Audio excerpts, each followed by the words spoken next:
Bonsoir à tous, bonsoir au public de la Cité Libre.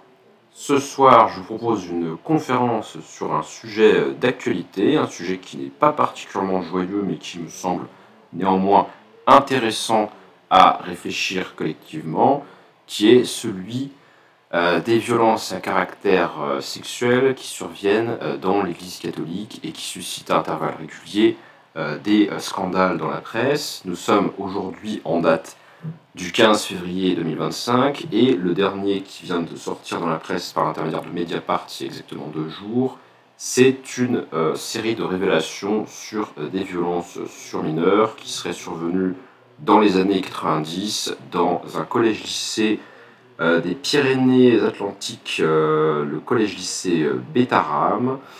Et cette affaire a été sortie par Mediapart parce qu'elle implique François Bayrou qui aurait eu ou pas, selon la polémique en cours, des informations sur cet établissement catholique dans les années 90, dans une période où par ailleurs il a été de 93 à 97 ministre de l'Éducation nationale. Il y a donc toute une affaire sur ce qu'il aurait pu savoir ou pas sur cet établissement et les violences qui s'y déroulaient. Établissement dont, semble-t-il, il était relativement proche puisqu'il a scolarisé ses enfants à une période. Et voilà, c'est la polémique du moment. Alors je ne vais pas revenir sur la question de la responsabilité ou de la non-responsabilité de Bayrou dans cette affaire. C'est simplement pour montrer que voilà, on a atteint le stade d'un scandale national. Et ça s'inscrit dans un cycle un peu plus régulier et ancien quand même, puisque par épisode, régulièrement ces dernières années, on a des révélations sur des violences qui auraient été commises au sein de l'Église catholique ou des diverses institutions qui s'y rattachent. Je vais ici employer la notion d'Église catholique dans un sens relativement large, puisqu'on va s'intéresser à des membres du clergé, à des congrégations, à des communautés religieuses diverses et variées, mais l'encadrement qu'a exercé l'Église catholique sur la société française au XXe siècle a été un phénomène de masse, au moins jusque dans les années 70, et par conséquent, il y a quand même toute une série d'institutions différentes qui ont pu donner lieu justement à ces épisodes de violence sur des enfants. On peut penser par exemple aux colonies de vacances qui ont pu exister dans les années 50-60. Donc ce que je vais vous proposer, je ne suis bien évidemment pas expert du sujet, je n'ai pas lu toute la sociologie qui aurait pu être intéressante de lire sur le sujet, mais voilà, j'avais envie d'en débattre avec vous, et pour lancer ce débat, quelques éléments de réflexion qui peuvent vous intéresser. Alors d'abord, au niveau des sources pour traiter cette affaire, je vous recommande la lecture du rapport de la Commission indépendante sur les abus sexuels dans l'Église, la CIAZ, qui est une institution qui a mené des recherches en partenariat avec des institutions universitaires françaises, et qui a fait un travail d'enquête assez volumineux, puisque ça a donné lieu à une série de rapports, dont le dernier en date, celui de 2021, donc fait plus de 450 pages, ou quelque chose comme ça, 548 pages, voilà.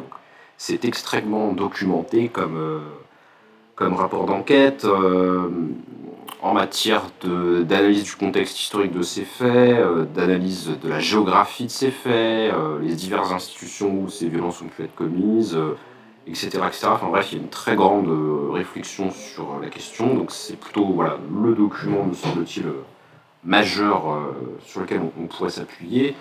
Je ne vais pas présenter voilà, ce que j'en ai lu, parce que je ne l'ai pas lu en entier, je jeté un coup d'œil dedans pour préparer un petit peu cette intervention. Ce qu'on peut donner comme chiffre pour un peu cadrer les idées, c'est que ces violences sexuelles sur mineurs, donc qui sont des crimes et des délits, mais pas forcément, mais ne l'étaient pas forcément toujours du point de vue de la législation pénale au moment où les faits ont été commis, puisqu'il y a eu toute une évolution historique dans les dernières décennies sur les violences sexuelles, qui ne se limite plus au délit de viol, mais qui englobe voilà, d'autres actions de gravité variable. Ces violences, donc, dans le rapport d'enquête, sont étudiées sur la période qui va de 1950 à nos jours, et le rapport distingue particulièrement 2 périodes, celle qui va de 1950 à 1970 et la période 1970-1990. L'essentiel des violences recensées ou avérées par les travaux de la commission ont lieu sur la première période, celle qui va de 1950 à 1970, avec, je crois, quelque chose comme 140 000 actes commis, ou peut-être 120 000, enfin j'ai plus le chiffre exact en tête, il faudrait retrouver, mais quelque chose autour de 120 000 à 140 000 actes répertoriés. Et la deuxième phase, celle qui irait des années 70 aux années 90, serait marquée par une baisse significative du taux de ces violences, puisqu'elle passerait de 0,6% à 0,2%, ce qui veut dire, si on faisait en pour 1000, que dans la première phase, il y avait 6 personnes sur 1000 qui étaient susceptibles d'être victimes de violences sexuelles, et dans la deuxième phase, il n'y en avait plus que 2 sur 1000. Donc on a quand même une baisse du tiers entre les deux périodes qui est à noter, quoi. Les victimes de ces violences sont, dans une très large mesure, des enfants et des adolescents, avec une concentration quand même de l'essentiel des victimes dans la tranche d'âge 10-13 ans, et une très très nette surreprésentation des garçons. Donc ce sont essentiellement des garçons de 10 à 13 ans qui, dans ces décennies-là, qui ont été étudiées par la commission d'enquête, ont été victimes d'abus sexuels par des prêtres ou des personnalités travaillant au sein des diverses institutions de l'Église catholique en France. Alors le rapport il est très détaillé sur, si vous voulez, la géographie, l'histoire, les différents types d'institutions. Ils étudient beaucoup le profil un petit peu sociologique des victimes ou des agresseurs, sans qu'il y ait d'ailleurs nécessairement de très nettes caractéristiques sociologiques qui ressortent. On nous apprend que ça touche plus ou moins toutes les classes sociales, avec peut-être en début de la période notamment une surreprésentation de la population des couches sociales paysannes, et donc plutôt des couches pauvres de la société française des Trente Glorieuses. Et il n'y a pas d'information extrêmement significative du côté de comment dirais-je, des auteurs des faits. Voilà, ils ne se démarquent pas particulièrement, semble-t-il, par des caractéristiques sociales très identifiables. Donc c'est pas extrêmement satisfaisant de ce point de vue. Le rapport est très complet sur bien des aspects, les conséquences psychologiques pour les victimes, il y a beaucoup de suggestions, de propositions de réformes à mener pour que de tels actes n'aient plus lieu, mais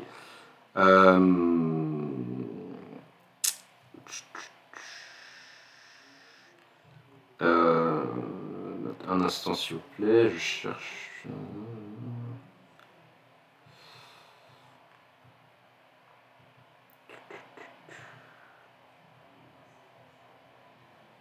Voilà, oui, donc il y a beaucoup d'informations qui documentent très bien les faits, etc. Mais sur les causes, c'est un petit peu lacunaire, en tout cas dans la partie du rapport que j'ai pu consulter. Donc il m'a semblé utile de confronter ce document à une autre source pour essayer de réfléchir aux causes. Alors bien évidemment, il y aurait plusieurs manières d'essayer de réfléchir à ce qui a rendu possible ces événements. On pourrait se dire que c'est la faute de telle et telle série d'individus. Voilà, il y a des mauvaises personnes au sein de l'Église catholique, comme il peut y avoir des mauvaises personnes dans diverses organisations de la société. Après tout, le catholicisme, donc au XXe siècle, a été un phénomène de masse en France. Et peut-être qu'il n'y a pas de raison particulière, a priori, de penser qu'il y a plus d'individus problématiques dans cette institution qui serait l'Église catholique que dans nos institutions. On pourrait même, si on était très charitable vis-à-vis du catholicisme, penser a priori que le statut de ces personnes, la dimension morale d'autorité qui entoure la figure du prêtre devrait être un élément qui freine ces abus. Et puis si on était encore plus, comment dirais-je, bien disposé à l'endroit du catholicisme, on pourrait même penser que c'est une idéologie religieuse, mais aussi avec une dimension morale, qui est une véritable rempart face au mal. Et donc ça rend quand même problématique une telle conception d'appréhender le fait qu'il y a quand même, semble-t-il, une surreprésentation de ces violences sexuelles et de ces abus au sein de l'Église catholique par rapport à d'autres institutions comparables. Parce qu'on peut comparer quand même l'encadrement des jeunes au sein des écoles catholiques ou d'autres institutions parascolaires comme les colonies de vacances ou autres, On peut quand même comparer cet encadrement qui, dans les années 50, couvrait quand même 20% de la population, hein, qui était dans le privé catholique à cette époque-là, avec une autre institution du XXe siècle français qui existait aussi et qui n'a pas connu dans les mêmes proportions du tout le même taux d'abus sexuels. En tout cas, c'est pas du tout démontré, ça suscite pas de scandale à date régulière, qui seraient les institutions publiques. D'où la question pourquoi il y a autant d'abus dans cette partie bien spécifique de la société qui sont les institutions liées au catholicisme et pas dans les écoles publiques laïques qui comportent là aussi certainement des individus problématiques, mais pas dans des proportions comparables puisque ça ne suscite pas de scandale. Comment comprendre la différence? Qu'est-ce qui cause cette différence? C'est ça qui manque un petit peu, je trouve, dans la matière du rapport d'enquête que j'ai pu consulter. Alors on pourrait imputer ça à des défaillances de la hiérarchie qui n'auraient pas su repérer les individus problématiques. On va voir que c'est pas toujours un manque de repérage qui est vraiment l'origine du problème. On pourrait imputer ça à une forme de corporatisme. Voilà, l'institution cherche à éviter le scandale et donc étouffe le scandale au détriment des victimes qui ne peuvent pas avoir réparation des actes qui leur ont été imposés. Le problème, c'est que l'esprit de corps, a priori, il existe plus ou moins dans toute institution, et on ne voit pas très bien pourquoi il serait plus fort dans les institutions d'enseignement ou d'encadrement de la jeunesse de type catholique que dans d'autres institutions qui existaient d'ailleurs à la même époque, puisque dans les années 50 et 60, vous trouviez aussi des colonies de vacances laïques, des colonies de vacances gérées par des organisations paracommunistes ou des extensions du Parti communiste qui avaient tout un réseau d'associations, de bibliothèques et d'institutions diverses qui gravitaient autour. Et voilà, on n'a pas l'impression qu'il y ait eu le même taux d'agression. En tout cas, ça ne suscite pas de scandale à répétition comparable. Donc, qu'est-ce qui pourrait être la particularité spécifique des institutions catholiques pour qu'on y trouve une pédocriminalité plus répandue que dans des institutions comparables? C'est ça la question qu'on serait en droit de se poser du point de vue de l'analyse historique et sociologique. Et alors, il me semble qu'un élément de réponse se trouve dans un ouvrage écrit par le philosophe français Pierre Hadot, ou plus exactement c'est un ouvrage d'entretien avec ce philosophe français. Pierre Hadot est bien connu des amateurs de philosophie, puisque c'est un historien de la philosophie antique, des stoïciens, du néoplatonisme, etc. Il a notamment enseigné au Collège de France, qui est l'une des plus hautes institutions universitaires, de l'enseignement supérieur de notre pays.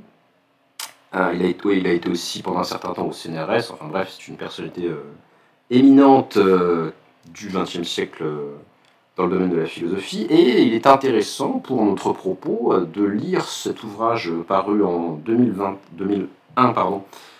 d'entretien avec Pierre Hadot, ouvrage intitulé « La philosophie comme manière de vivre », paru chez Albin Michel en 2001, dans lequel Pierre Hadot raconte sa jeunesse et plus particulièrement le fait que lui-même a été formé pour devenir prêtre dans l'entre-deux-guerres, et il a été séminariste, c'est-à-dire qu'on le formait pour la prêtrise dans les années 30. Très exactement, il a été au séminaire de Reims, donc notamment autour de 1937. C'est quelqu'un donc qui pendant longtemps a été catholique, proche des milieux ecclésiastiques français qu'il a bien connus de l'intérieur, ce dont nous parlent les questions des interrogés, des intervieweurs de Pierre Hadot dans l'ouvrage. Je voudrais vous en lire quelques passages parce qu'ils touchent à notre sujet. Ce sont les pages 52 à 58. Je ne sais pas si je vous lirai intégralement l'extrait, mais je vais quand même un petit peu vous le lire parce que ça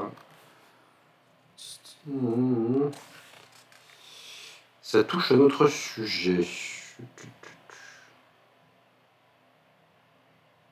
Donc en fait, on lui pose la question, ou en tout cas, il éclaircit son rapport au catholicisme, puisque ultérieurement dans sa vie, il va perdre la foi et il va se détacher un petit peu de l'Église, mais il a bien connu cet environnement, notamment au milieu du XXe siècle, et il se livre à certaines considérations sur l'évolution de l'Église et quelques problèmes y afférents.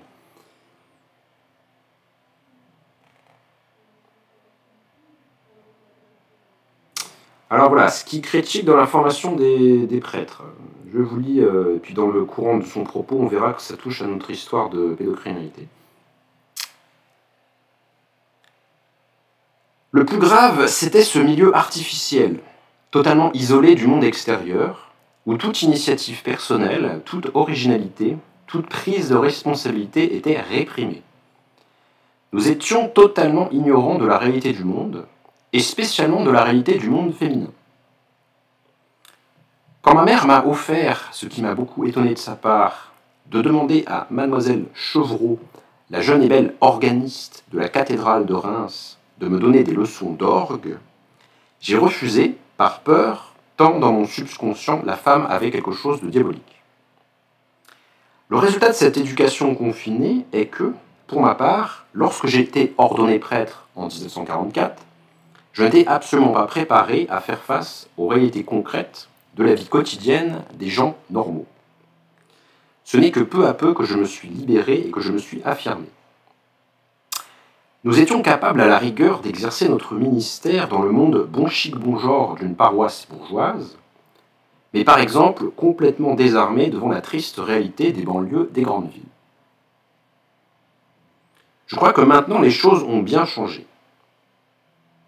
Toutefois, je pense que la vraie source du mal existe toujours, c'est ce que j'appellerais le surnaturalisme. Ce que j'entends par surnaturalisme, c'est l'idée selon laquelle c'est surtout par des moyens surnaturels que l'on peut modifier sa manière de se comporter. C'est la confiance aveugle dans la toute-puissance de la grâce qui permet de faire face à toutes les situations. On a eu l'occasion ces temps-ci justement d'entendre parler dans les journaux et à la télévision d'histoires de prêtres pédophiles. Rappel, c'est un bouquin sorti en 2001, donc les faits en question, c'est l'actualité des années précédentes.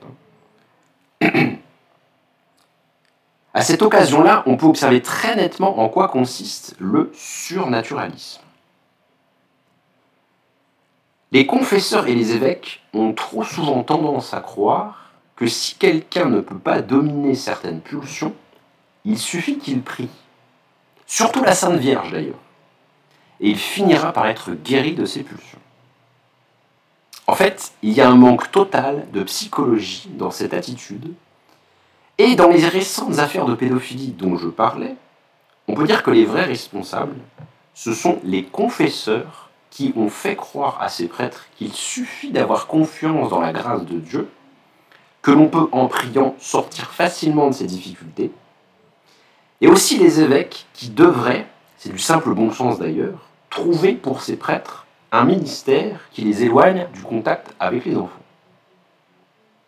Dans le temps jadis, et c'est là où je disais que ce n'est pas forcément un problème d'information sur les individus problématiques, dans le temps jadis, j'ai vu des situations dans lesquelles le prêtre, conscient de ses faiblesses, demandait à être éloigné de l'endroit où il était exposé à des dangers. Sous-entendu, des gamins qui l'auraient pu agresser. Et l'évêque ou le supérieur lui répondait « Si Dieu vous a mis là, c'est qu'il vous donne aussi la grâce de surmonter vos difficultés. Il suffit de prier et tout ira bien. » Donc jusque-là, on pourrait se dire c'est une déviation du christianisme, ça n'a rien à voir avec la foi, c'est juste un manque de psychologie et de gestion du personnel un peu rationnel. Mais Pierre Hadot va plus loin. En fait, le surnaturalisme est fondé dans la théologie thomiste, et peut-être même d'une manière générale dans toute la théologie chrétienne, sur l'idée que, depuis la révélation et la rédemption, il n'y a plus de morale naturelle. Dans le manuel de philosophie scolastique que j'ai eu, toutes les parties de la philosophie étaient traitées, sauf la morale. Car il était dit expressément qu'il était inutile d'enseigner la morale purement naturelle aux élèves des séminaires, d'une part parce que la seule vraie morale est la morale théologique, et d'autre part parce que, si on expliquait la morale naturelle, on risquerait d'exposer les élèves au danger du naturalisme, qui consiste à croire que l'on peut pratiquer les vertus sans la grâce. La grâce, c'est quand Dieu vous envoie la puissance de bien vous comporter. On peut noter aussi un autre aspect de cette tendance. On se dit, ce qui compte, c'est la foi en Dieu, et peu importe le reste, et peu importe le fait que l'on reste un pécheur. C'est très bien de s'avouer pécheur, et ce serait encore mieux de penser au mal que l'on fait aux autres par son péché. Dans le Canard enchaîné du 6 décembre 2020, et oui, il m'arrive de lire le Canard enchaîné, on rapportait ce propos de Monseigneur Jacques David, évêque d'Évreux, qui avait conseillé à un prêtre pédophile de se dénoncer. Et ce Jacques David, Monseigneur d'Évreux, nous dit la chose suivante, je cite, « J'avais déjà conseillé par le passé à des confrères, c'est-à-dire des évêques, confrontés à ces prêtres en difficulté, d'agir dans ce sens. Donc dénoncez-vous. » C'est très bien. Mais le Canard ajoutait avec raison, c'est surtout les mômes qui sont en difficulté. On est là, en effet, en présence d'une réaction bien ecclésiastique. Ce qui compte avant tout dans la visée de l'Église, c'est le prêtre en difficulté, et aussi l'Église qu'il met en difficulté. On ne pense pas d'abord aux victimes. On ne pense pas qu'il faut mettre fin immédiatement aux dangers auxquels elles sont exposées. D'ailleurs, pendant longtemps, nous apprend le rapport que je citais tout à l'heure, la pratique consistait à faire jurer les gamins sur la Bible de jamais parler de cette histoire et d'oublier que c'était arrivé. On ne pense pas d'abord aux victimes. On peut imaginer tous les enfants malheureux qui, dans le passé, et parfois encore maintenant, ont été victimes de la conspiration du silence qui entourait de tels agissements.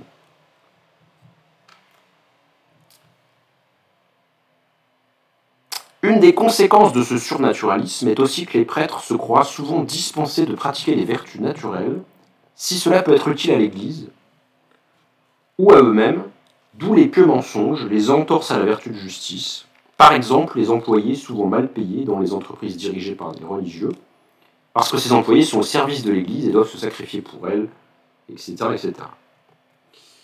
Alors je m'arrête là de son compte rendu, je trouve que c'est très intéressant, ça pose un certain nombre de questions et de difficultés. Premièrement, il nous dit que cette tendance qui consiste finalement à dire que la prière et la grâce de Dieu suffiront à résoudre les pulsions pédophiles et qu'il n'y a pas besoin de médicaments, de suivi psychiatrique ou de quelque chose d'un peu plus terre à terre. Pierre Hadot nous dit qu'elle est fondée dans la théologie thomiste, sur l'idée qu'il n'y a plus de morale naturelle. Alors j'ai un peu du mal avec cette idée, ou alors on n'a pas tous les mêmes lectures sur ce qu'est le thomisme. Rappelons que c'est la doctrine philosophique officielle de l'Église catholique. Le thomisme, c'est la philosophie qui dérive de saint Thomas d'Aquin, lequel est lui-même influencé par la philosophie d'Aristote, une philosophie intellectualiste et rationnelle. Il tente, saint Thomas d'Aquin au Moyen-Âge, une conciliation des réflexions philosophiques aristotéliciennes et de la foi chrétienne pour conforter l'Église, justement, par un discours rationnel. Et il nous dit que le thomisme en particulier, et peut-être même toute théologie chrétienne en général, abolirait la morale naturelle au profit de la seule d'une moralité qui dériverait purement et simplement finalement de la foi et de l'action divine. Alors je trouve ça assez étonnant parce qu'on peut lire exactement l'inverse quand on s'intéresse par exemple aux écrits de Philippe Nemo, historien des idées politiques, qui est par ailleurs lui-même un chrétien. Et dans le tome 2 de l'histoire des idées politiques de Philippe Nemo, à la page 183, il nous parle des théologiens catholiques, justement. Alors, pour le coup, c'est plutôt de l'époque moderne et de l'Espagne de l'âge d'or dont il est question, mais à la limite, peu importe.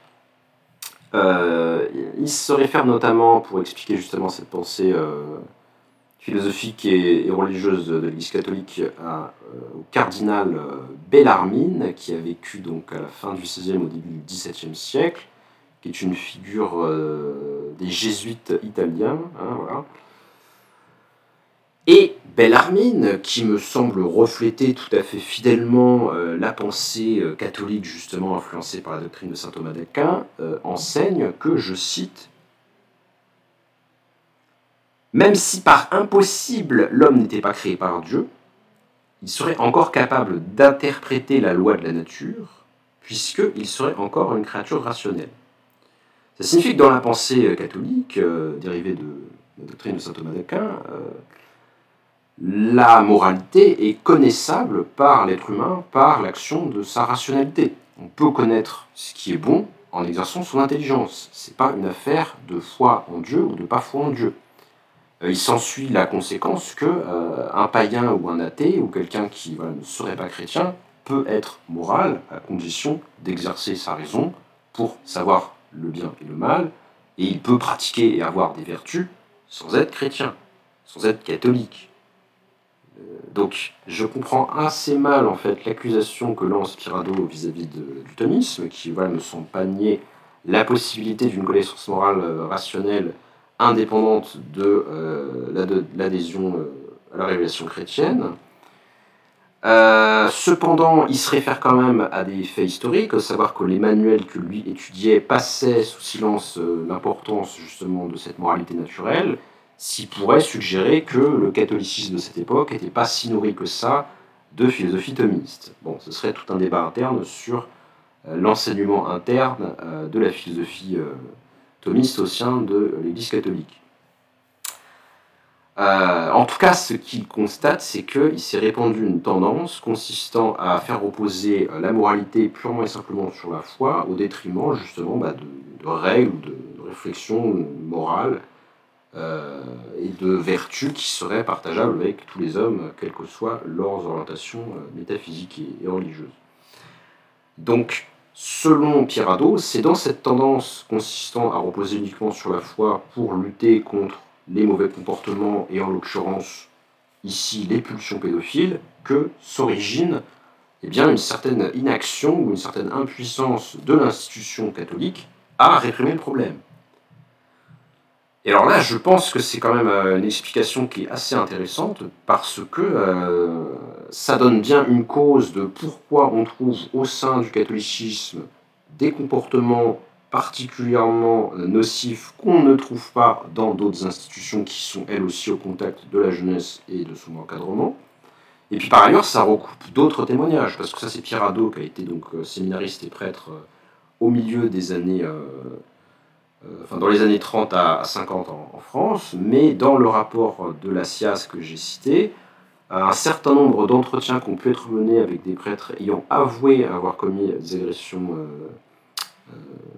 pédocriminels aboutit à leur faire dire qu'ils se plaignent d'avoir pas reçu au sein de l'Église une formation suffisante sur les questions de sexualité et de morale sexuelle susceptible d'éviter que de telles actions soient menées. Je vous cite un extrait. Donc un leitmotiv de ces entretiens avec des prêtres ayant avoué avoir commis des crimes concerne le manque de formation à la sexualité et le manque d'accompagnement. Certains adoptent un ton assez militant en direction de l'institution. Ils appellent à faire évoluer l'éducation sexuelle délivrée au cours de la formation donc des prêtres pour la rendre plus explicite, plus claire, mais aussi moins axiologique. Je ne comprends pas très bien cette dernière revendication, soit dit en passant. Pour ces prêtres, la formation devrait aider les impétrants, donc ceux qui voudraient se former pour être prêtres, à prendre conscience de leurs désirs affectifs et sexuels pour mieux les exprimer aux supérieurs hiérarchiques sans craindre d'être jugés. L'Église serait ainsi rendue capable de détecter certaines attirances incompatibles avec la prêtrise. Donc, une autre cause indiquée dans ces témoignages se trouverait du côté d'une manque de formation aux enjeux affectifs et sexuels, à la rigueur qu'impose finalement le choix de vivre en se passant de sexualité avec autrui. Il y aurait un manque finalement de communication et de capacité de ces personnes à s'en ouvrir à la hiérarchie dans un climat de confiance, et ça participerait à faire en sorte que ces débordements, ces violences se soient commises. Voilà, donc là je pense qu'on a quand même un certain nombre d'éléments qui sont assez intéressants, qui nous amènent à penser qu'il y a bien quelque chose de dense, de structurel, qui n'est peut-être toujours pas réglé, puisqu'il y a quand même toujours des affaires de scandale qui sont à chaque fois à replacer dans un contexte historique à chaque fois passé, mais une certaine récurrence tout de même de ces affaires qui amène à penser qu'il y a des pratiques et des croyances, notamment à le fait que tout ça n'est qu'affaire de volonté et d'autodiscipline. Voilà, il y a une forme de morale très rigoriste et très individualisante qui fait poser toute la faute sur l'individu, qui semble problématique et ne pas pouvoir permettre un traitement efficace de ces problèmes, ce qui est tout de même un véritable scandale pour la société dans son ensemble, mais aussi une difficulté particulière pour la pérennité de l'Église catholique, puisque, à cause de ça, nous dit le rapport toujours de la SIAZ, il y a tout de même un certain nombre de personnes qui ont été victimes de ces abus, qui se détournent très nettement du catholicisme. Donc ça met aussi en cause l'institution dans sa pérennité historique. Voilà, je vous remercie. J'espère que ces éléments de réflexion vous auront intéressé. On n'a bien évidemment pas fait le tour du sujet. J'espère que vous aurez des contributions à apporter à la réflexion et qu'on pourra en discuter tous ensemble. Je vous remercie.